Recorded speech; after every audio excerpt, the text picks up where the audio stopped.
Ambalima wanga fulini wale nyimando beka lase au mo malikono ani malikwa kankafo ye kubo au bisimila Cherifla TV kani kene kerengerene ka kene kerengerene mingeme kama famu yani mbafene bisimila maminga donda kawuri aledu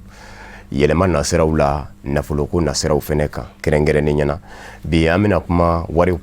wari kura mi mangutu besi na kafo ni alama bashike do yeruku sa 2020 farafina tlebi yamba jamana tani duru minu me kono kelela ni oye communauté économique des états de l'Afrique de l'Ouest CEDEAO ye olubina faranyonga ka wari shia kelendu o wari shia inde wulela ko eko ubike sababu ye an minu me farafina tlebi yamba jamana una nanye sheginye tongono to mimbi wele ko Union économique et monétaire ouest africaine UEMOA na ka shefa dun shefa ko bi dabla bebi nyeshi eko wari labaralimo o de kadara kono anye wele bla mamimo abina na chama vo anye akokunga kasabuke ayaminye wari kurenye akanga na anga jamana ukono akanga ke anga warla baratai nga atishinga giringana fere uminu nganga buluda adafe wale kele gwele ya ukanga soro yoro uminu na ni okemba kanyoru chama ngono gwa kangu nasiri oni mafamu ya nembai abina anedo ulu deni nyonje ku wala Ola Dr Suleiman Jara mado mami nye barakela ye farafina jamana shegi unjeton minu me warshia kelena shefa oluka jekulu Union économique et monétaire ouest africaine UEMOA na dagayro bembe Burkina Faso wagamo alebi barake yenino kerengere nyana anyema ya sokono aya aleye chef de la division stratégie études et prospectives aya jetemene minu ni oluka nkake jekulu kono ale ka baranya shine de umo ani abina je ka masala ayu afere uminu mbulo daledo wala sa yelema ka ke dwar dundala ka bo shifala ka ke ekoye ani abina chamanvo nyonye oka ambi afo awye ko au bismillah ka fanga mabawelele mono Dr Suleiman Jara ko bismillah nga kene kono ayu ikase anga kene kan ya ka nga nyingalu fena jabi ajara anye bismillah ibise ka doni vo anye aywa wari yere mi nambe ko dumbi no ye shefai aya anana na chugo me ani do na tawla yelema o mino ngera ko no foka na se bimo dakuru nyekele ni bise ka doni vo anye ula okay ni chefomba ala sona do kuma na bi mi fo ye présenter ça ka bo Bambara ka la mais mina fa hon fo ka Plateau sans faire abin de engagé parce que économiste ami analyse que ami jari no ke abana ka sunu yoro nuna donc hagla mbena mino de fo mais wa haglat na fo ni barakal wu ka glen ne da lawde ka prigi ka mo modo fu bisa mi famia woto ne ko ni deba nu ba fi na ci c'est technique amina pom fono fa ko c'est technique para do ado anyaka mi c'est ado fo ka gala bumna ngala ni bi bumna ngala ko sebe na do poli ma no bumna ngala donc ami hagato ni ke nu mba na me ka ko famia voilà et puis fana ka fo kumna deba de ke parce que ni mona ko na kuma cara ba so anga population re yiri do sura la quoi yiri do be go dans l'ensemble yiri do go kuna parce que faut mina ke nous de forta faut nous même go kuna ko de fort non ça sera pas le cas même c'est même mina fort mi femme mi mena la mo parce que mi femme ya parce que faire be munu bo lu da fait parce que lu faut ko lu bo non donc ne ko mina la ta de fort mais ka faut ni jama la ta de clé parce que ku de clé de bon ni ndura mi ngati la fana o ka ya femme alors mais ta pris ka question jabi oui jeunesse c'est le coup d'amna tugumna ayele la tugumna faut na c'est ça bon adamna tugumna bedi ni ko nu ndamna ka 45 1945 seconde guerre mondiale bané ko fe ba fo boatu ko accord de Britain ou accord nu o jatimna nu voilà ou do aussi FMI ni banque mondiale bola ou do aussi donc wati français ko officialisé c'est-à-dire ka awalia ni seben o e walali seben c'est-à-dire hakla mbu akoro o ka fo ko pouvoir monétaire c'est-à-dire jakuni wodere ko se ka pouvoir sur toujours ancienne colonie ça comme à Damné c'était comme ça alors au degré misina Charles de Gaulle au degré clé mi système monétaire organisé fana Guyane nuni Mayotte nuna donc à Damné no don de à Damné pas CFA ni ya tatu wakada colonie française d'Afrique yara ko au mandian tout là alors au tawde ko akra communauté française d'Afrique alors au bol la fana c'est ça mo on va faire la coopération financière africaine. On a une zone tadi. On a fait coopération financière même en Afrique. On a une zone sémactaille. Parce que les zones c'est pas là. On a déjà un jamana chez Gimbala, mais Afrique centrale, la Gabon, nous, Cameroun, nous bébé c'est pas là. Al Comore c'est pas là. Voilà. Donc évolution qu'on a trop changera. Bon, te fait mal mais fin de mois changera. Voilà, au cours du temps. Vous avez fait 6 ans qu'il faut Bissau saisi. A même parler de follow. Il y a ça raté par Dakar de. Voilà, donc oui là maintenant. Au bolé quoi non, ala amna c'est comme dans réserve changer. Réserve changer ça dire jamana wara mu waru ba mulo. Afo ko anga obligation en ja ko salido ke masarada wo ke masarada nga bidru bla contre opération en France. Voilà, amna ya ramna somo. O fana ibulé la ko chon yi. Est-ce ya famia. Voilà, bon. Fin de mois falla bon ma sayamo oui dévaluation nous kera c'était très douloureux à dire mo la parce que nani gila bade donc olu kono ma ça donc ni yere mi kuma suru yana mi se ka mi fo adame ko dame na tuguni ko na se bimo bon so na mi na do ekola oui war kurai donc na sero fana nganga mi fo ko fiana nala sona aywa Cherifla TV la jabaw Cherifla TV kuna foni diso nyama ya so kono anjera ka dasumusumoni do ke duku kono wari kura ko ngunga anda bina semi mo nyefe ni oye ekoye anga nyini kala wula ka dudugu kono kama o nyini nga hakili nanta wula wakili nanta munye wari kura nalila no ye ekoye uye minzoro ka fo uyanga je kanya mada ofen anglaro la minyozoro ya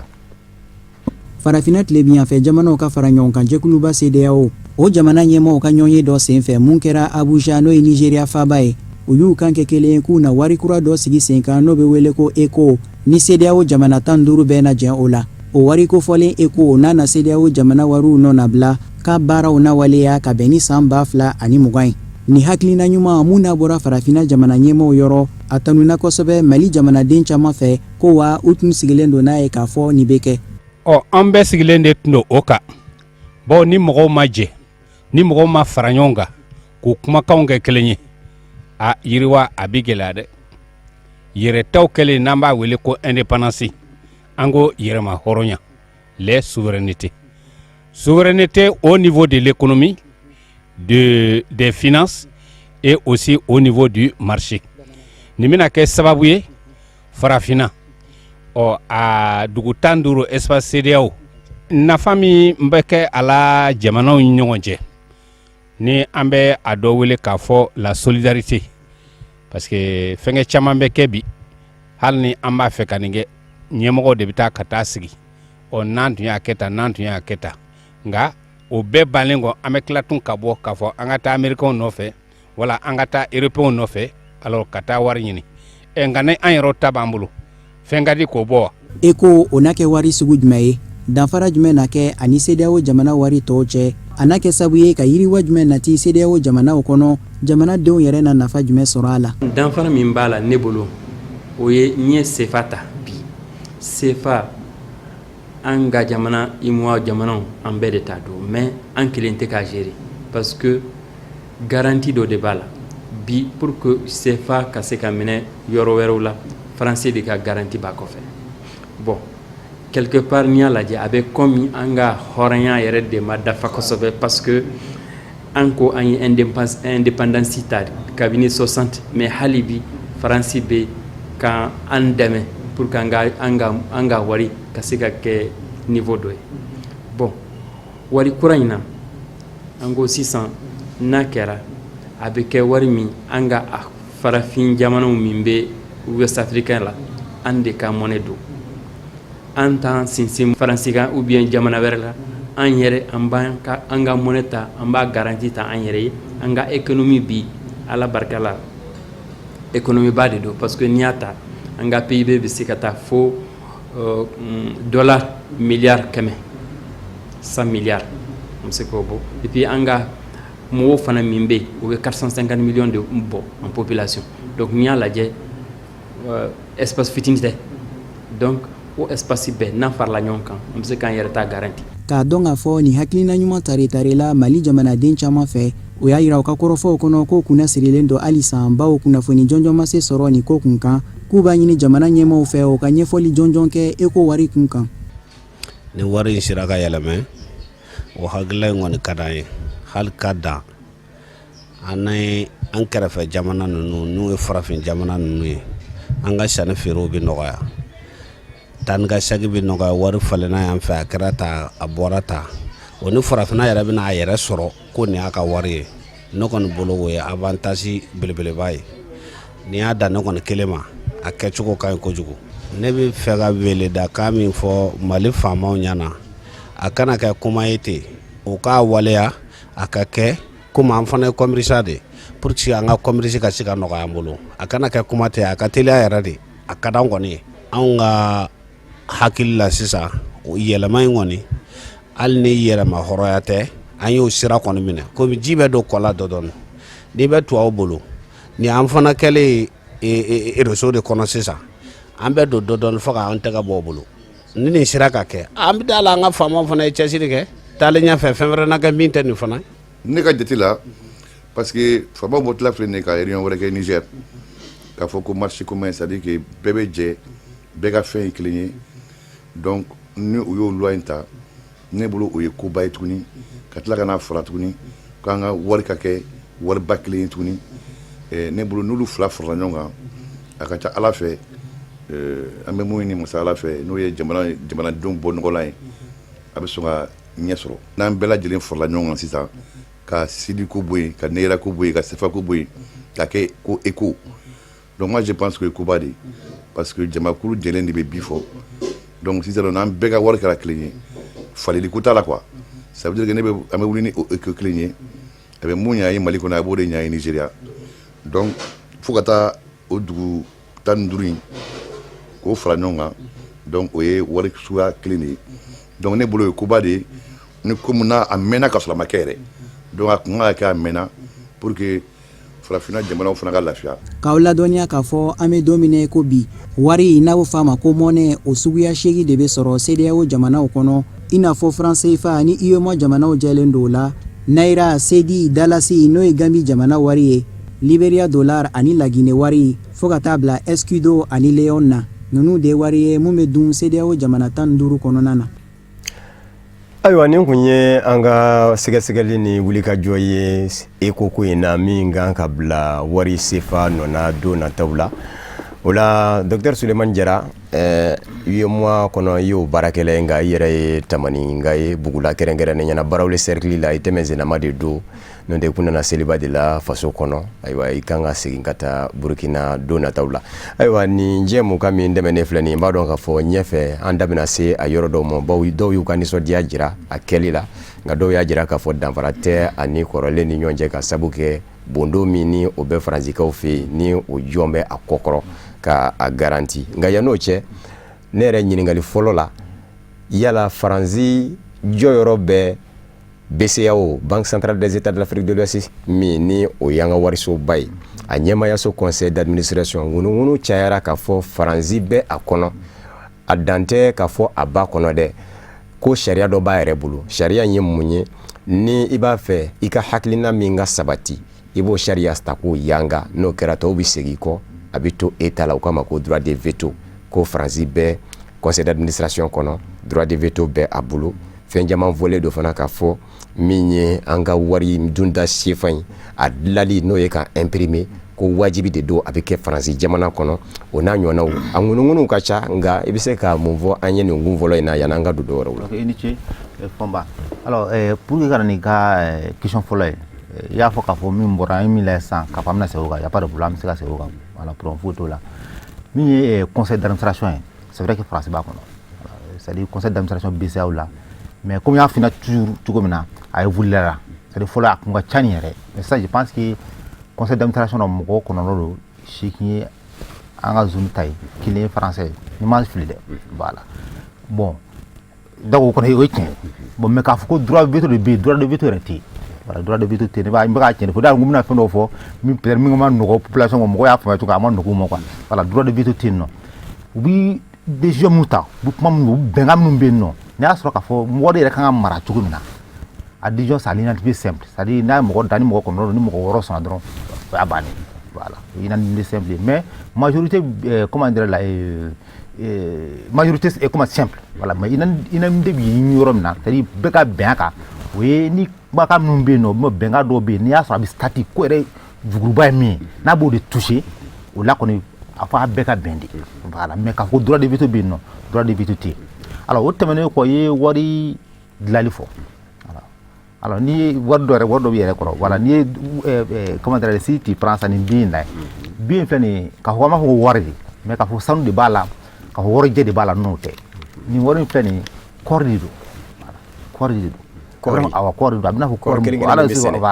voilà bon an fɛ yɛrɛ parce que an ka BCEAO fana u y'o kɛlɛ fana kɛ dɔɔni o y'a ɲini minnu b'a imprimer a bɛ imprimer chamalière français o kana tiɲɛ sa chamalière ne yɛrɛ ye kalan kɛ Clermont-Ferrand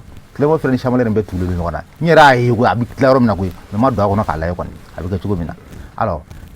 BCEAO y'a ɲini u fɛ wari in bɛ dilan min yɛrɛ ko a bɛ dilan kɔɔri la Mali bɛ kɔɔri sɛnɛ Burkina b'a sɛnɛ Benin fana t'a sɛnɛ yan donc a k'olu kɔɔriw utiliser pour que ka wari dilan hali ni bɛrɛ tɛ kɔni u k'an ka wari dilan n'o ye c'est un peu original voilà bon k'a fɔ ko diyagosa de don k'a ka dilan France diyagosa tɛ n'a ye BCEAO ja bi ou bien an ka banque centrale ja u bɛ se ka appel d'offre kɛ ka wele bila n'a ye mɔgɔ ja ou bien minnu b'a domaine na u bɛ se ka na imprimer ni dan b'a la k'a fɔ i bɛ se ka wari dilan voilà voilà c'est ça mais a dilanli man nɔgɔn dɛ parce que wari kan ka dilan cogo la pour que a fu bɛ ka dɔgɔya c'est de l'imprimerie simple an bɛnna ka kɔrɔninw ni fɛnw ja b'a la o de o c'est-à-dire a ka se ka dilan cogo la yɛrɛ yɛrɛ hali ni nana se k'i bɛna yɛlɛma ka machine bali si tɛ se k'a yɛlɛma voilà donc wari bɛ fɛn dɔ donc ala y'u ja k'a fɔ ko obligation de don a ka dɔ de bɛ yen nɔ ko sa non non non u ye kɔfɛ da nin de kan u ka mais c'est venu effectivement de l'accord relation min b'a ni France cɛ a bɔra olu hukumu kɔnɔna na mais k'a fɔ jagosa de don jagosa tɛ mais ni farafinna jamana yɛrɛ ta i b'a sɔrɔ ko jamana naani de bɛ à mon avis minnu ka wari dilan u yɛrɛ ye voilà parce que Nigeria b'a la Afrique du Sud b'o la Maroc kan ka yala ni Algérie sinon a tɔ bɛɛ b'i ta dilan fan dɔ fɛ voilà min da ka di la i b'o de kɛ i y'a faamuya awɔ ni min na i b'o de ta u b'i ka wari dilan i ye quoi i ye Kenya la Kenya ni Angleterre l'Angleterre United Kingdom o ye Angleterre ye Kenya colonisé o voilà donc mais u b'a dilan u fɛ yen sa mais u ni olu ka entreprise dɔ de b'a dilan donc n'i y'a fɔ ka nin wari in dilan a évolué dɔɔni parce que wari sécurisé o tɛ France bolo bilen voilà kalani o tɛ société in bolo société min b'a imprimer France o t'o bolo bilen société allemande de bɛ wari in sécurisé voilà j'ai oublié le nom ka wari in lakana kana se ka yurugu voilà o de b'a lakana voilà mais a finition dɔrɔn de bɛ chamalière sisan donc o ye impression donc pour k'a fɔ i ye k'a fɔ bon ŋuŋuya ka ca quoi mais an b'a kalama k'a fɔ o kɔni ça c'est pas une obligation an jagosalen tɛ voilà an y'a mɛn fana k'a fɔ wari min n'a bɛ dilan Faransi fɛ n'o ye CFA ye a y'a wari in fana a latɛmɛndɛmɛtɔ ko Faransi b'a tɛgɛ nɔ c'est-à-dire que wari dɔw bi bila Faransi ka bolo kan a baaraw kɛtɔ k'a b'i tɛgɛ sɛbɛkɔrɔ non o bɛɛ kɛ bɛ sababu ye maa dɔw k'a fɔ ko tiɲɛ yɛrɛ la diɲɛ tɛ se ka kɛ ni CFA ko ɲɛ bɛ se ka mun fɔ an y'o fana na a fana min bɛ mɔgɔw degun i b'o dɔn yɛrɛ yan min mɔgɔw don o ye relation min tɛmɛna ni Faransi de cɛ ne yɛrɛ bolo dɛ c'est-à-dire kununko Faransi y'an colonisé donc u bɛ k'an ka wari dilan tuguni u bɛ mɔgɔw degun kosɛbɛ n'i y'a sɔrɔ ko Chine de bi wari min dilan Chine bi ou bien a bɛ dilan jamana wɛrɛ de la a ko ni mɔgɔw tɔɔrɔ tan dɔ ne bolo o fana de bɛ mɔ an kunkolo la donc ne tɛ jigin la koyi c'est-à-dire genre toujours k'a faamuya a bɛ digi mɔgɔw la k'a fɔ ko Faransi b'a nɔ bɔn u bɛɛ ŋunuŋunukanw ye mais n'i kɔni bɛ wari dilan min b'a imprimer an ne taara ka taa k'i ye papier imprimer yɔrɔ la tɛ tɛna wari sara k'a imprimer voilà donc n'i kɔni bɛ wari imprimer ni biye kelen dɔɔni kɔni b'i sara k'a fɛ donc société min b'a finition kɛ Faransi jagoya kɔni wari dɔ ka d'u ma mais k'a fɔ Faransi gouvernement de wari dɔ t'a la ayi non ça aussi je demande ça o tɛ olu ŋunuŋunukanw ye voilà il faut pas se fier de ça hali yɛrɛ analyse bon fo k'a fɔ k'a kɛ an bɛɛ sigilen don an bɛ se ka jɛn cogo de ko wari ka taa i b'a dɔn k'a fɔ nin kuba min bɛ ka wari mara yan kɔni an kɔni a fana bɛ fɛn dɔ kɔni dɔn voilà ayiwa o tɛmɛnen kɔfɛ fana a mɛnna dɔw yɛrɛ ko mun de la o an ka wari yɛrɛ min parce que a fɔra ko 100 sara la 50 ɲɔgɔn na an ka wari la o dan bɛ tali Faransi wakande kɔnɔ an ka wari 100 sara la 50 o dan bɛ yen ɔ ko mun na k'an ka wari bɛɛ tɛ sin ka cɛ ka na an fɛ yan yɛrɛ dɛ k'o na kɛ sababu ye k'an ka mago bɛɛ dilan ɔ i bɛ se ka mun fɔ an ye o fana na ko bɛɛ b'o yɔrɔ yɛrɛ de la ko bɛɛ b'o yɔrɔ de la parce que accord in bi tourner autour de ça a bi bolo o de b'a kɔnɔna na a bi tourner o kɛrɛfɛ alors parce que Faransi bi convertibilité garantie wari falen voilà ko ka wari falen parce que min bɛ yen nɔ o ye k'a fɔ an mako bɛ jamana wɛrɛw wari de la Mali mako bɛ Chine wari la an ka jamana mako bɛ États-Unis wari la parce que ne bɛ taa sanni kɛ États-Unis ou bien i bɛ taa kɛ Chine i kɔni tɛna se ka taa ni CFA ye ka t'o d'u ma olu t'o dɔn yɛrɛ voilà bon n'i bɔra Tamani kɔni ka na Bamakɔ n'i bɛna sanni kɛ i bɛna an ka CFA ye bon olu commerçant ninnu t'a faamuya quoi mais commerçant fɛn bɛ taa sanni kɛ Chine fana ils sont obligés d'avoir ka devise sɔrɔ o devise bɛ bɔ yɔrɔ jumɛn jamana wɛrɛw b'u yɔrɔ min u bɛ banque centrale de kɔnɔ voilà alors a fana bɛ sɔrɔ cogo min na an fana bɛ taa feere min kɛ kɔ kan n'a ye feere kɛ kɔ kan an bɛ na ni jamana wɛrɛw wari de ye n'o sera BCEAO la ale b'o minɛ k'o bila yen ka sɔrɔ k'a convertir franc CFA la k'o di an ka commerçants ma olu bɛ don n'o ye économie kɔnɔna na an n'u fɛ yan nɔ donc tuma dɔ i b'a sɔrɔ wari yɛrɛ jamana wɛrɛ a bɛ se ka ban banque centrale bolo est ce que a bɛ se ka ban banque centrale n'o kɔni banna kɔni a bɛ na ni jamana wɛrɛ produit ta cogo min na o bɛ kɛ degun ye dɔɔnin dɛ donc faransi de ko je pense accord la pour que an kana bila situation en face de ces voilà o degun kana an sɔrɔ donc faransi de bi s'est engagé ka convertibilité garantie c'est nous kɔni ala banna olu b'u engagé ka convertir euro la an ka se ka wari wɛrɛ sɔrɔ cogo min na est ce que tu comprends hali ni juru banna voilà hali y'a sɔrɔ juru tɛ dɛ hali y'a sɔrɔ wari wɛrɛ jamana wɛrɛ t'an bolo bilen voilà a bɛ n'a fɔ ten de dɛ même si on est débiteur voilà en devise voilà ko bɛ ten nɔ donc au kɔnɔna ba faransi ko bon si la France doit s'engager aussi à garantir la convertibilité garantie faut que an bɛ jamana wɛrɛ mun b'an bolo o 100 sarada i y'a fɔ sisan yɛrɛ 50 ka t'olu fɛ yen o de ye bɛnkan ye mais o 50 m'u fɛ yen nɔ tuma dɔ la bɛsa wɛrɛ ka 50 n'a fara ɲɔgɔn kan a kan ka taa fo 2700 milliards en CFA a ka 41 milliards d'euros bɔ sisan a ka ca kosɛbɛ mais a wari fana k'a fɔ k'a bilalen don fana ten dɔn a rémunéré don c'est à dire a bɛna fɔ a 100 sarada o 100 sarada 0, n y'a f'i ɲɛna sisan 0,75% c'est rémunéré un tout petit peu pour que a fana se ka nafa dɔ sɔrɔ don an kun quoi nɔ dɔ bɛ sɔrɔ a sanfɛ bon mais k'a fɔ ko a bilalen don ten dɔ ko dɔ ka wari de don misɛnnin hali nin wari in nana k'a fɔ ko an bɛna tila ko an ka fantanya de b'an ka fantanya tɛ ban ten dɛ voilà an ka se ka a ta ka fɔ yɔrɔw di jate minɛ k'olu kɛ pour que fantanya mais o wari yɛrɛ tɛ yen nɔ yɛrɛ k'a fɔ wari dɔw de bɛ yen nɔ an ta don a kan ka na ka na a tɛ yen nɔ foyi tɛ a k'a la quoi parce que a bɛna fɔ wari min ni wari jamana wɛrɛ wari don ni commerçants nana n'a ye a ye kuma bɛ d'u ma directement u bɛ taa n'o économie kɔnɔ mais ale bɛ yen nɔ pour que ni Bissau an ka banque centrale mɔgɔw jɛra don min u k'a ta ka baara kɛ n'a ye voilà mais an bɛ se ka min kɔni fɔ a yɔrɔ la soit fana bɛ se k'a ta k'a bɔ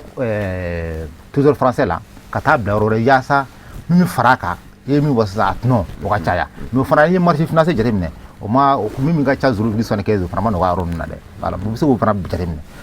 o bɔlen kɔ yen nɔ fana n'u y'a sɔrɔ bi a kun fɔra de k'a fɔ n'an ye réservation bɔ a jamana wɛrɛw sɔrɔ an k'a bɛɛ bila an ka wagadi kɔnɔ o kɔni ka d'an ye parce que a b'a permettre an ka politique an ka se ka politique kɛ n'a ye mais a fɔra ko 100 sarada o 50 ka to yen nɔ a bɛ se ka c'est contraignant mais c'est lié aussi a ni accord monétaire bɛɛ bɛ ɲɔgɔn de la o de ye obligation don an kan ka jagoya an kan ka min kɛ parce que faransi fana y'i engagé ka fɛn dɔ kɛ donc a bɛ ten nɔ mais k'a fɔ ko wari de bɛ yen nɔ ko n'a nana fantanya ye ba ou bien a kan ka rapatrier wari ne bolo wari tɛ yen o banque centrale bɛ se ka ninnu ka fond dɔ de bɛ yen nɔ u bɛ se ka olu ka opération kɛ minnu na o de bɛ yen nɔ k'a fɔ ko wari de bɛ yen nɔ nin bilankɔrɔ in a bɛ anw ka CFA basigi voilà a b'a basigi a ni wari tɔw cɛ voilà a b'a basigi a b'a to confiance bɛ d'a kan mais n b'a fɛ ka min fɔ o yɛrɛ tɛ yɛrɛ dɛ c'est à dire fond min bɛ yen nɔ Bissau ta don ka ban Bissau ta don et puis olu bɛ baara de kɛ n'a ye u bɛ baara de kɛ n'a ye n'anw mɔgɔw jɔ k'an bɛ taa importation kɛ diɲɛ dogo don u b'o fond de ta k'a di an ka jamana mɔgɔw ma olu bɛ taa ka taa importation kɛ n'a ye voilà c'est ça donc wari mugu dɔ tonnen tɛ k'a fɔ ko baara tɛ a kala ou bien a bɛ yen nɔ ten ou bien donc an bɛ se ka min kɔni fɔ baarakɛminɛn don voilà baarakɛlan don an ka baarakɛlan de don voilà mais peut-être de min bɛ to faransi fɛ peut-être o ka ca dɔ bɛ se ka b'o la k'a na peut-être k'a bɛɛ n'an ka banque kɔnɔ pour que ka se u ka voilà o bɛɛ bɛ se ka o décision bɛ se ka kɛ o problème foyi t'o la voilà ayiwa hali bi mɔgɔw ka kumaw minnu ni an ye olu mɛmɛ a ko la kɛnɛ in kun ye hali bi faamuya ka se ka sɔrɔ u kɔnɔ CFA ye 2 ye kɔnɔ 2 la kɔnɔ fɔlɔ tuma min na an bɛ ka mara nazaraw fɛ u kun y'an ka yan kɔnɔ tile bi an b'a wele ko Afrique occidentale française AOF ani camajɛ yan b'a ko AEF Afrique équatoriale française a kɛra UEMOA ye bi n k'a fɔ a kɛra CEDEAO ye bi a kɛra CEMAC ye ɔ CFA bɛ dun kɔnɔ 2 in na nka CFAw tɛ se ka falen ɲɔgɔn na n'o ye anw ka yafa CFA o ni Cameroun ni Congo Brazzaville ni Gabon CFA olu tɛ se ka falen ɲɔgɔn na mun de nana n'o ye o bɛ ɲɛfɔ cogo bɛn a bara ta CFA kelenw de don i yɛrɛ bɔra k'a fɔ ko ŋunuŋunukanw caman bɛ yen nɔ bon ni ŋunuŋunukan in o ye tiɲɛ ye o ye tiɲɛ ye parce que n'i ye CEMAC CFA jateminɛ Gabon ninnu ni Afrique centrale a bɛ falen dɛ n'i taara aéroport k'i bɛ taa Gabon sisan mais k'i bɛ taa Afrique centrale sisan u bɛ se ka kɛ dɔ bɛ sɔrɔ u b'a fɔ est-ce que mago bɛ olu ka CFA la u b'a falen mais anw hakili la ko a bɛ falen quoi mais sinon officiellement ka taa n'a ye banque ninnu na k'i bɛ taa falen o tɛ yɔrɔ la a tɛ se ka falen mais a faleli jɔra 93 yarɔ dɔ élection kɛra 94 de a faleli jɔra 93 parce que bon fɛn dɔw fana tun bɛ yen nɔ o y'a falen n'u jɔ u ni ɲɔgɔn cɛ mais an kan ka segin o kan parce que e bɛ se k'a faamuya cogo di Fɔnba k'a fɔ wariw bɛɛ ye kelen ye u bɛɛ lié euro la zone 2 ko olu wari se ka i se ka de fɛ dɔrɔn bisi fɛn Sénégal ne bolo kɔni a bɛna fɔ o cɛ man ɲi an bɛ se ka segin o kan voilà a tɛ faamuya mɔgɔ se k'o faamuya an bɛ se ka segin o kan u ka se ka falen ɲɔgɔn na cogo min na i bɛna n'a ye ka na sanni kɛ c'est à dire assez rapidement o kɔni an bɛ se ka segin o kan yɛrɛ de o ŋunu ka o ye tiɲɛ voilà. Ayiwa kɔsa in na an y'a ye k'a fɔ farafinna jamana ɲɛmaa dɔ a yɛrɛ tɛ n jɔn ye bawo a ka jamana ka girin sɔrɔ bina k'u kan n'o ye Kɔnɔwari jamana ye a ma ɲɛma Alassane Dramane Ouattara a ka Faransi taama dɔ senfɛ kumaɲɔgɔnya tɛmɛna ani Faransi jamana ɲɛma Emmanuel Macron ni ɲɔgɔn cɛ nka a bɔlen kunnafonidilaw ye a bisimila a ye laseli kɛ ka jira k'a fɔ u da sera ECO ko ma n'o ye wari kura min ni o bɛna sigi sen kan CEDEAO kɔnɔ jamana 15 a ko 2020 n'Ala ma basi kɛ an b'an kɛ ECO kan nka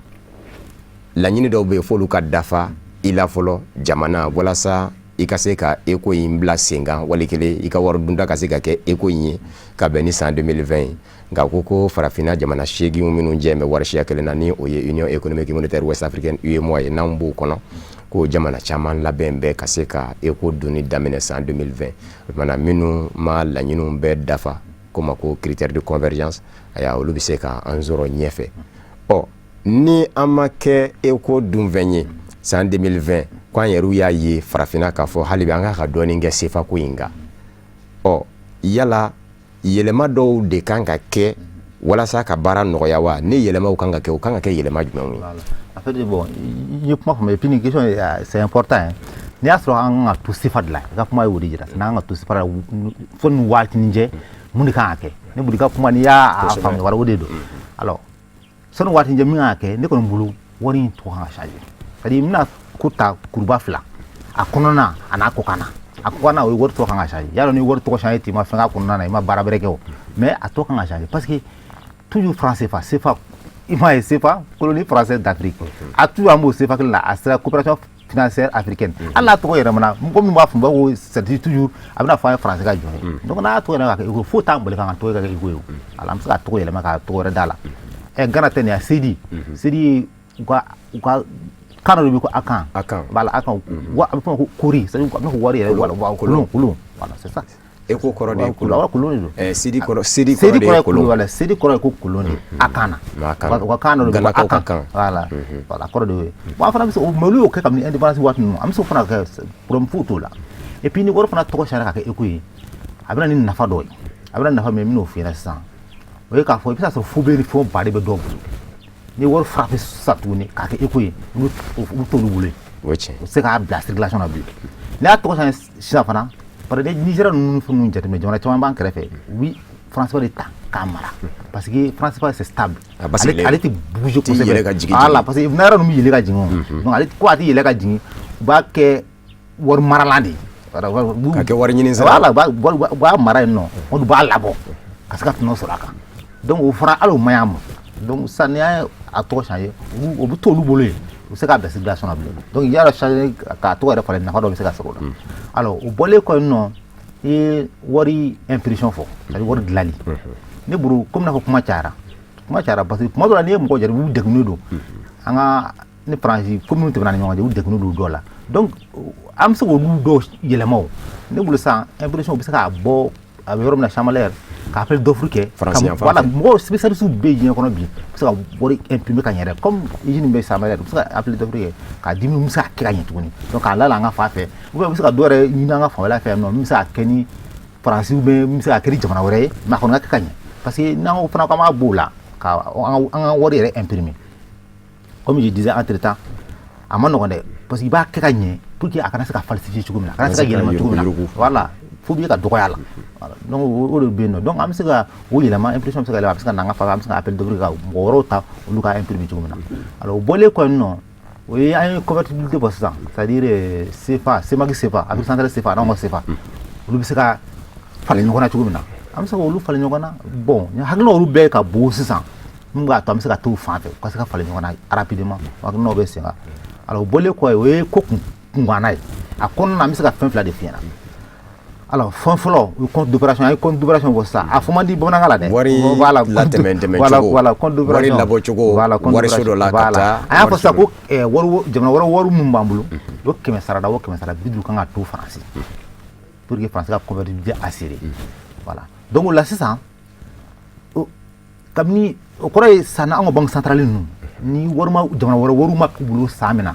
bo wati mina on ba fa importation ke an ga se ka tout moment se ko foro France bulo ka se nga non ta ko France bi jo anye o yoro la ala bo jo yoro voilà mais an be sambi wor la bi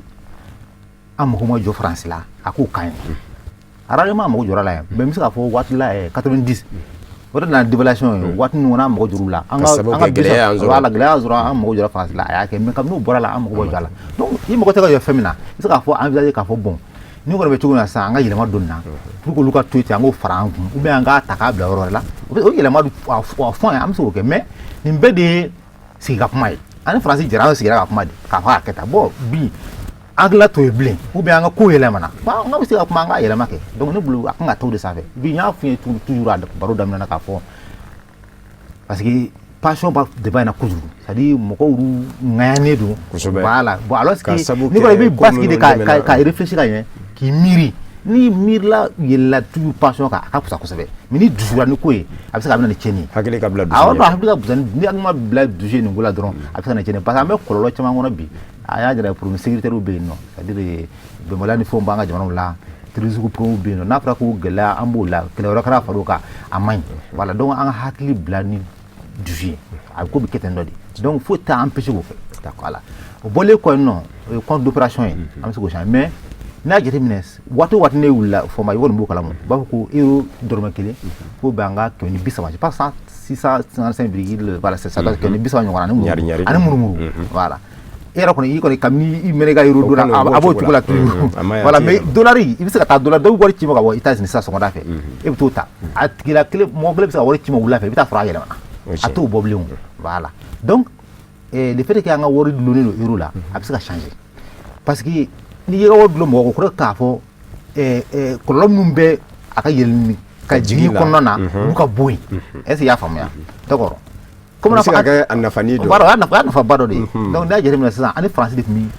jako ke folo kusebe parce que anga ko lu nyaay ani Europe fana no lu mi jako kusebe mais ça ko yela bana chimi bien no kusebe Dubai numbe no tamana robe no pourquoi an se ka wori mbambulo ka nu lu woru le ñu ko na doni quoi c'est-à-dire ka nous lu gere ñokona pour que yel ni ka jiki to ka bo fangana parce que anu ka sani fere o ka bon fanga bon sabe voilà donc am se ka taw fa fe ko ke faut se am bolo fana do men be si ya pamade voilà donc am se ka taw fa fe ne bulu aka wo jona woro chama be anu mi jaw ka ko sabe ko ka wuru fara ñoka ka ni o du nora ñokona doni ya sa yele ka jini fa ka do ko ya ko sabe voilà donc na sera ok ko na pusa ko sabe bon ya jere fana mi ne Mali Côte d'Ivoire ni bebi no am bebi exportation ke ma on day da jere ko ri am ko bo ani kamina takata na ko fa voilà ani de l'or sanu bon Burkina Faso ta sanu ani ko ri Côte d'Ivoire ta cacao ni café donc au fait nous plein ou prix de semaine dollar là dollar dum yele ka ji dollar yele ka ji donc ni dollar ka yele ka ji ni euro fana ka yele li bena dron a damando na tuko la est-ce que tu comprends voilà donc alors on a fait pour yele ka ji fana ka beaucoup c'est donc mais am se ka ko de bare dala so ni te bra wa am ko de bare donc am se ka ali wor da modon la pour que ñu kolon do ka buska bol la voilà donc au fond am se ka mi fiana ko fana indi voilà aywa ni akera fana chama ya jira ka fo ko ingemandi ka benisa en 2020 ina fo nda sira kono warka ko jamana nyama ko minu labenen dolu na ke to bi se ku soro sira fe o na kera ke fenyi ko jamana tani duru besera ka la nyinu be dafa kaddo e ko ina san 2020 ko akera nga wari dunda ere o feneti ta yelema do ko ka sabuke jamana tani duru nunu ti kanshia kele fo u ka fanga bonda u tabulu tekelenyi yelema do kanga ke o yelema nunu kanga ke juma mbene wale kele ado yoru damine nembe soro na manya ka fo au ka bara bembe akomo akanga se ka ya bolonzi ngono ka se ka do fo anye akula alors il est boule de la camikile voilà il y a ba kala maka fo anga jepna tanduru no sidia au président wo nyoko nyeke juin kalo temani le 29 juin précisément alors comme konna na ya jira ka fo we worto ko fraude la eko yere ba kala mo yo de baga sa kile la to dra ko eko o bole ko no san wo fana ko régime de change ça dit ne afé ko fo e dorma kile abe banga ko ni bisaw mo du ku na uta ça dit ba to aka yele ka jingi mais ba à limiter, c'est-à-dire na to aka yele kosɛbɛ parce que ni wari fana to aka yele kosɛbɛ ba ka jigin kosɛbɛ a bɛna ni inflation de c'est-à-dire a bɛ ni gɛlɛya ni ka wari fanga banna dɔrɔn gɛlɛya bɛ na i m'a ye devaluation kɛra dɔrɔn gɛlɛyaba nana o kɔrɔ ka wari a tɛ se ka fɛn caman sɔrɔ bilen en tant que tel o yɛrɛ de man di banque centrale ye ni dɔ wɛrɛ wari fanga na dɔrɔn a se ka a kan ka fɛn min sɔrɔ a tɛ se k'o sɔrɔ donc o yɛrɛ de man di banque centrale ye donc u ka kɛlɛ yɛrɛ de c'est-à-dire c'est lutte pour que wari ka taa cogo la voilà donc o sisan an wari an bɛna taga yɛlɛ ka jigin mais an tɛna taga jigin kojugu an tɛna taga yɛlɛ kojugu donc hakilina na u bɛ yɔrɔ dɔ ciblé ka fɔ ne n'a yɛlɛla a bila ka kɛ 3% n'a jiginna a ka kɛ 3 ye a kana jigin ni ju cɛ voilà donc o fana ye politique filanan ye sabanan o ye système de banque centrale parce que wari bɛ mara banque centrale de fɛ yen banque ye banque ka banque ye e ɲɛ banque commerciale la e ɲɛ banque dɔ la e yɛrɛ ka compte bɛ banque dɔ la o bɛ de voilà o banque soba banque ka banque ye o de ye Bissau n'a ɲɔgɔnnaw ye a bɛ jamana wɛrɛw la donc olu politique monétaire kɛ fɛlɛ min kan ka tigɛ wari ko la banque bɛ sɔmɛ ni m'olu ka aminu ka dabada la dɔrɔn e bɛ bɔ yen voilà donc sisan o ko an bɛ se ka système min sigi o kɔnɔna na o ye système de banque centrale fédérale c'est-à-dire anw n'an ka zone dɔ bɛ k'anw bolo yan nɔ banque centrale sɛbɛ yɔrɔ la o b'olu couvert a banque centrale caman quoi mais u bɛ to ka ɲɔgɔn ye kɛ min kan ka kɛ u b'o fɔ ça c'est un système fédéral voilà c'est voilà u bɛ dulon ɲɔgɔn na u bɛ to ka jɛ ka baara kɛ ɲɔgɔn ye donc ne bolo ko kuma bɛ taa mun subasement yɛrɛ kɛra ka ban subasement bon ne yɛrɛ bolo ni ne yɛrɛ ɲininka ne b'a fɔ k'a fɔ an ni mɔnɛ ni an ka wari kelen an k'a sɔrɔlen an n'a ma deli ka surunya ka tɛmɛ nin kan kabini kuma daminɛna parce que a bɛna fɔ n'i bɛna boli i ye terrain ci sisan kɔni an sen bɛ terrain kan a ma boli fɔlɔ quoi n'an kɔni sen bɛ terrain mais an ni terrain kun ka jan fɔlɔ ou bien de terrain cira sisan fɛn sɛbɛ mais a tɔ y'an ka démarrer yɛrɛ de ye ka taa ka boli dɔwɛrɛ peut-être kɔlɔlɔ dɔ b'a kɔrɔ mais an kɔni a bɛna fɔ sen na kɔni a bɛna kɛ bon hali n'a bɛna kɛ hali ni fɛn caman ma yɛlɛma mais o kɔni a ka fisa dɔɔni ni yɛlɛmani baliya ye voilà dɔɔni dɔɔni o de y'a to y'a fɔ toujours hakili ka tɛmɛ dusu kan an kana dusu n'a ye an bɛ se o voilà donc y'o de fɔ ɲɛna bon je pense que fana i tun ye défi ko kuma fɔ ou bien c'est pas voilà défi c'est à dire que laɲiniw minnu bɛ yen n'olu kan ka sabati farafinna jamana 15 yɛrɛ u kan ka jɔyɔrɔ jumɛn de minɛ walasa u ka laɲini bɛɛ ka sabati voilà alors n'an kɔni taara ECO kɔnɔna na parce que ala ye ko Côte d'Ivoire président fɔ critère de convergence parce que min bɛ yen nɔ an b'a da don critère de convergence non b'a nin bɛɛ fɔ ɲɔgɔn fɛ min bɛ yen nɔ aw t'a fɔ min na dɛ bon n bɛ jigin mɔgɔw la fana bon an fana min b'a kan an bɛ dɔɔni min dɔn an kɔnɔ an b'o fɔ c'est à dire i tɛ se ka mɔgɔw fara ɲɔgɔn kan n bɛ jamanaw fara ɲɔgɔn kan ko wari kelen de ka k'u bolo fo fɛn dɔw de bɛ f'olu ka sabati laɲini dɔ bɛ f'u ka sabati i ma ye yɔrɔ européenne yan kabini 92 y'a daminɛ u ye san 7 k'o kɔfɛ 99 u y'a daminɛ hali o daminɛ tanga la bima euro daminɛ koyi jamana damadɔ de y'a daminɛ tɔw fara l'u kan après parce que olu tun ye critères dɔ respecté ni jamanaw fara ɲɔgɔn kan n'u tɛ critères dɔw respecté a mɔnɛ a se ka taa ɲɛ voilà donc défi min bɛ yen nɔ bi ni ye Nigéria kelen ta CEDEAO kɔnɔna la kɛmɛ sarada o kɛmɛ sarada an bɛ richesse min sɔrɔ c'est à dire nafolo yɛrɛ a ka jamana kɔnɔ nafolo min b'a tɔgɔ la non CEDEAO yɛrɛ ni CEDEAO ta nafolo min bɛ CEDEAO kɔnɔ kɛmɛ sarada o kɛmɛ sarada i b'a sɔrɔ Nigéria kelen bɛ jɔ ni 60 mais 70 ye CEDEAO kɔnɔ Nigéria kelen donc non an m'o tila c'est ça hein donc o Nigéria dulonnen don pétrole de la pétrole ye essence ni gazole wala taji on va fɔ taji c'est ça le nom c'est-à-dire taji feereli min kɛ kɛnɛma Nigéria lulen ba de don la donc ni taji a ka sɔrɔ fama de bɛ yen ni taji dun jiginna dɔrɔn Nigéria kan ka ni jamana wɛrɛ wari mun ye u bɛ jɔ hali sabu a problème b'u da la dɔɔni o kɔsa in na taji sɔngɔ jiginnen kosɛbɛ yɛrɛ problème tun b'u da la jamana wɛrɛ wariw bɛrɛ tun b'u bolo bilen dollars tun b'u bolo bilen réserve change tun épuisé la kosɛbɛ voilà donc n'a n'olu bɛɛ jɛ la u ka fanga ba dun ye pétrole ye donc fo k'o yɔrɔ jate ka minɛ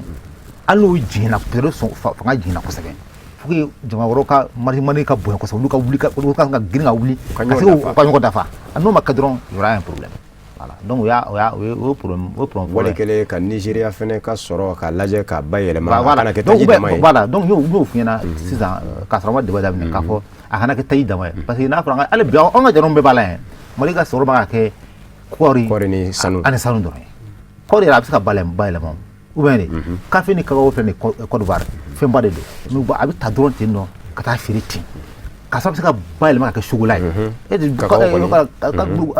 c'est ça chocolat b'olu de la voilà c'est ça a se ka bayɛlɛma ka chocolat ye n'o kɛ ni ba sigi Côte d'Ivoire hali mɔgɔw bɔ yan nɔ ka taa baara kɛ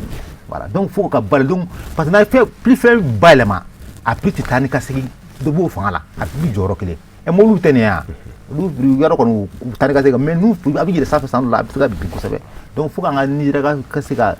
a ka fɛnw bayɛlɛma yɛrɛ fɛ yen ou bien a ka i base fɛn wɛrɛ kan min tɛ pétrole dɔrɔn ye y'a fɔ taji min tɛ taji dɔrɔn voilà alors o bɔlen kɔfɛ fana o ye information ye opérateur économique b'an fɛ yan nɔ fo k'u informer joona a temps k'a f'u ye k'a fɔ n'an b'a kɛ tan nɔ sisan an bɛna wari bayɛlɛma a kɔlɔlɔ ka ca dɛ ni wari bayɛlɛma a kɔlɔlɔ bɛ se ka ca fo k'a f'u ye joona yɛrɛ k'a fɔ min bɛna kɛ voilà d'accord waati bolo dalen bɛ k'i sɛnsɛn nka wari min ni a bɛna dun an fɛ 2020 n'a kɛra sabatifɛn ye ECO yala a nafa yɛrɛ bɛna kɛ mun ye an ka jamanaw sɔrɔw kan kɛrɛnkɛrɛnnen ɲɛna jamana kelen o jamana kelen ni an faralen ɲɔgɔn kan nafa jumɛn bɛna ye a la ko bɛna kɛ danfara ye ani sefa dunni cɛ. ok alors n bɛna min f'i ye o la i y'a dɔn k'a fɔ n bɛna min f'i ye fɛn caman b'a la dɛ nafa caman b'a la dɛ mais nafa min o kɔni o jɛyalen don minnu de f'i ye siga t'a la n bɛɛ bɛ se ka min ye siga t'a la o y'o de ye a ka fɔ bi sisan k'a fɔ Mali n'i b'a Malien dɔ bɛ taa commerçant dɔ bɛ taa sanni kɛ Nigéria k'a fɔ i kɔni tɛna sɛbɛn falen naira la bilen an bɛɛ ka monnaie ye kelen an bɛɛ ka wari ye kelen i b'o wari ta dɔrɔn i bɛ taa Nigéria i bɛ taa sanni kɛ mais kuma dɔ la i bɛ se ka taa ni sefa Nigéria i b'a sɔrɔ sefa jiginna ou bien dɔ bɛ yɛlɛ dɔ bɛ jigin donc risque de change o bɛ bɔ yen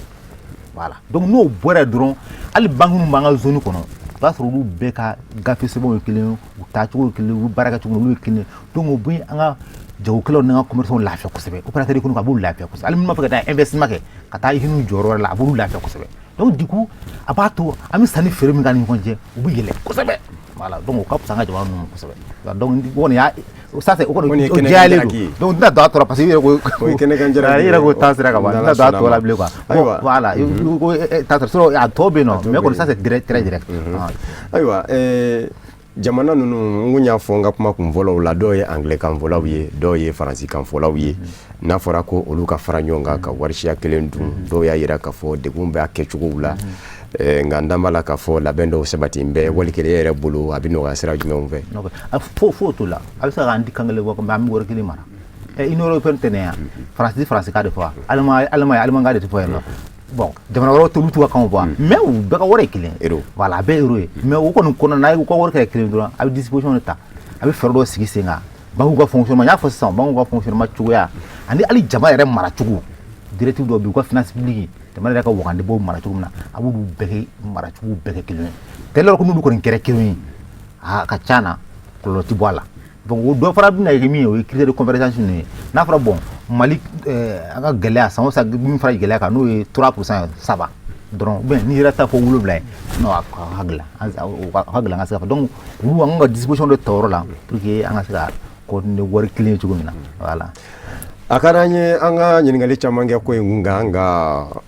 hakɛ bɛ an ka jɛmuka la k'a daminɛ ka na se nin ma a bɛ wajibiya k'an jɔnya ka sabu kɛ baara n'a tacogo ye nka yan'an ka bɔ kuma na an b'a fɛ ka kuma dafa kuma di ma ni foli min b'i yɛrɛ bolo ka kɛ ka se ka jɛmuka in datugu. an bɛ hakɛto ɲini kɛ minnu y'an lamɛn sisan ou bien minnu y'an lamɛn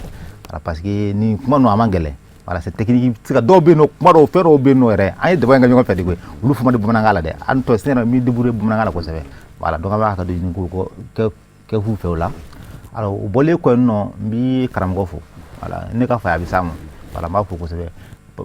mɔgɔ b'a fɔ fɛn caman na dɛ mais ne b'a fɔ fɛn kelen de la ne yɛrɛ ɲɛ bɛ min na n'o ka di ne ye kosɛbɛ voilà o ye a bɛ to ka ziyara min kɛ tamani a n'a y'an ka yɔrɔ dɔɔni min kɛ bon mɔgɔw t'a kuma fɔ kosɛbɛ mais an ka yɔrɔ ninnu bɛ dibiba de la tamani ninnu ni bulu an bɛ dibiba de la voilà donc mais a san samana ka bɔ ne yɛrɛ ne bulakari tamani kan fana voilà donc an samana ka bɔ dibi la sisan donc sisan mɔgɔw baden b'an ka yɔrɔ la bɛɛ b'i débrouiller ka dɔɔni kɛ quoi b'o de ka di en tant que économiste o de ka di ne ye parce que e ka baara y'o de ye voilà b'u tu mɔgɔw ka se k'u to hali sigiyɔrɔ la ka kobaw kɛ ka fɛn dɔ kɛ voilà ka bɔ bayɛlɛma u kana dulon mɔgɔ si la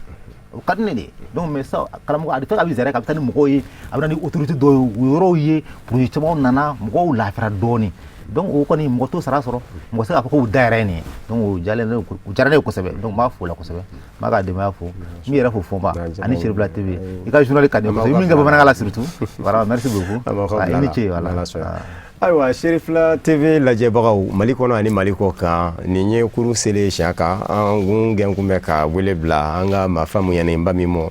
ni a nana ɲɛfɔli kɛ an ye wari kura dunda kan min bɛ labɛn na an ka farafinna tile bi yan ba jamana 15 fɛ n'a bɛna dun sifa nɔ na a bɛna na cogo jumɛn na labɛn minnu sabati bɛ walasa ko in ka se ka dankɛnɛmaya gwɛlɛyaw bɛ yɔrɔ minnu na walikɛ faamuyabaliyaw bɛ yɔrɔ minnu na ni a kɛn bɛ kunnasiri ye mɔɔw la an ye wele bila docteur Sulemani Jara ma docteur Sulemani Jara ye Bugulaka ye Tamani mara la Barawuli cercle la nga sigiyɔrɔ bɛn bɛ Burkina ma ka sabu kɛ a bɛ baara kɛ UEMOA la kɛrɛnkɛrɛnnen ɲɛna chef de la division stratégie études et prospectives direction de la stratégie et de l'éducation la présidence de la commission union économique et monétaire ouest africaine kɔnɔ a tɛmɛsenama don a kun nana seli kɛ faso la Bugula an ye a wele jango an bɛ se ka bilasirali dɔw sɔrɔ ka bɔ a yɔrɔ wari siya kura kan n'o ye eko ye ka foli lase n baarakɛɲɔgɔnw ma minnu kun bɛ ka nɛgɛw baratu walasa aw bɛ se ka to a sigiyɔrɔ la ka se ka faamuya sɔrɔ ko in na an b'aw fo ka wale ɲuman dɔn k'a fɔ ye k'a k'an bɛn diɲɛ kuma wɛrɛ ni Ala ka diɲɛ ye.